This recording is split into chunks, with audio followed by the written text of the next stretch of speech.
60 ሰከንድ ብቻ አስጡኝ የዩቲዩብ ሚስጥሮችን አብራራላችኋለሁ። ስለ ዩቲዩብ አልጎሪዝም ከሃይምሮአችሁ ውስጥ አውጡ። ዩቲዩብ አልጎሪዝም ማለት ባጭሩ ተመልካች ማለት ነው። ተመልካቾቻችሁን በመጀመሪያ 5 ሰከንድ ውስጥ መያዝ መቻል አለባችሁ። ካልሆነ ዩቲዩብ ላይ ጥሏችሁ ይላሉ። ታይትልና ተምኔላችሁን በትክክሉ የምትሰሩ ከሆነ ሰዎች ወደ እናንተ ቪዲዮ ይመጣሉ።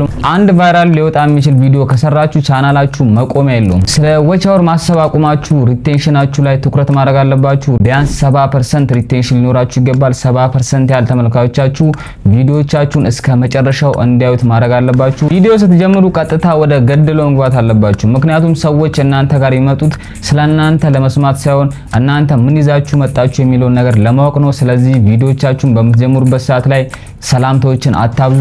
አንድ ጥራት ያለው ቪዲዮ ከመልቀቅ 100 ኮንሲስተንሲ ያለው ቪዲዮ መልቀቅ ዩቲዩብ ላይ የተሻለ ነው። ዩቲዩብ ላይ እድል ሳይሆን ስትራቴጂ ነው ያስፈልጋችሁ። እነዚህ ነገርኳችሁን ምክሮች በአግባቡ የምትተገብሩ ከሆነ ዩቲዩብ ላይ የማታርጉበት ምንም አይነት ምክንያት የለም።